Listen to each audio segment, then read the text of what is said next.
Bismillahirrahmanirrahim. Assalamualaikum warahmatullahi wabarakatuh. Selamat siang semuanya. Perkenalkan, nama saya Febi Purnama dengan NIM 202401010318. Pada kesempatan kali ini saya akan mempresentasikan materi mengenai faktor-faktor yang mempengaruhi perilaku dalam organisasi. Mengapa materi ini sangat penting? Karena dalam organisasi apapun jenisnya, baik sekolah, kampus, perusahaan, maupun lembaga sosial, keberhasilan itu sangat ditentukan oleh perilaku orang-orang yang ada di dalamnya. Jadi, memahami kenapa seseorang bertindak seperti itu, kenapa ada yang rajin dan ada yang kurang, karena ada yang cepat beradaptasi dan juga ada yang sulit beradaptasi. Itu semua dapat dijelaskan melalui perilaku organisasi.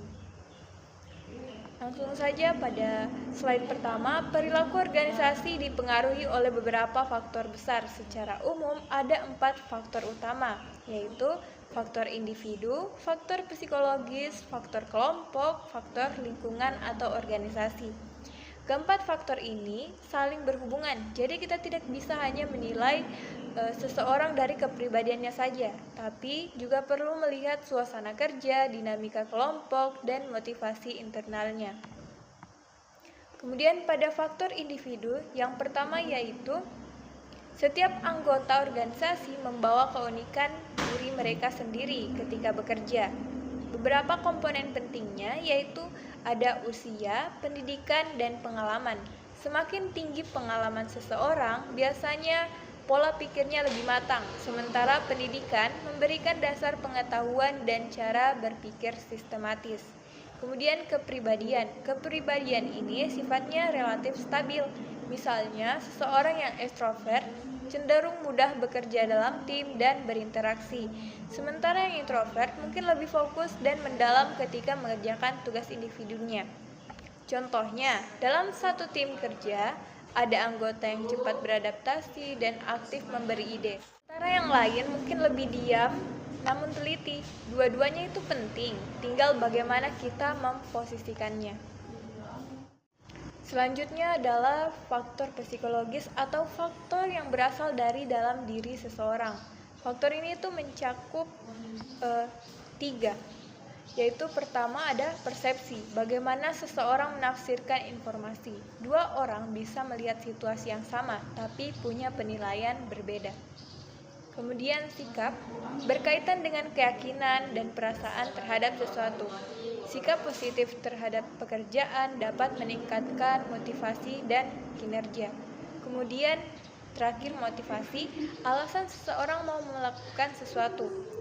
Karyawan yang termotivasi biasanya lebih bersemangat, bertanggung jawab, dan mau berkontribusi. Contohnya, jika seorang karyawan merasa pekerjaannya dihargai, sikapnya akan positif, tapi jika ia merasa diabaikan, kinerjanya bisa menurun. Kemudian, faktor kelompok. Perilaku kita juga itu sangat dipengaruhi oleh lingkungan sosial, terutama kelompok kerja.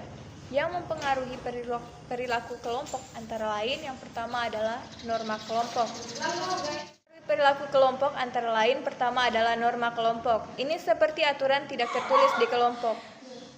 Misalnya, datang tepat waktu, saling membantu, dan tidak saling menjatuhkan. Kemudian komunikasi. Komunikasi yang baik akan menciptakan kerjasama dan pemahaman yang jelas. Komunikasi yang buruk justru menyebabkan salah paham dan konflik. Kemudian gaya kepemimpinan, pemimpin yang mampu memberi teladan, mendukung, dan memotivasi dapat meningkatkan semangat kerja anggotanya.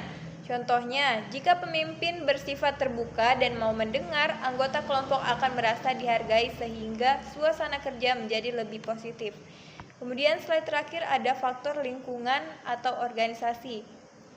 Beberapa aspek yang mempengaruhinya adalah yang pertama budaya kerja, atau nilai-nilai dan kebiasaan yang dijalankan bersama. Kemudian sistem penghargaan seperti gaji, bonus, promosi, dan sekedar apresiasi.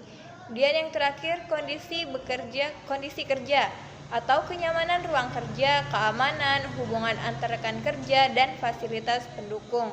Jika budaya kerja positif dan lingkungan mendukung, karyawan lebih produktif dan betah bekerja dalam jangka panjang.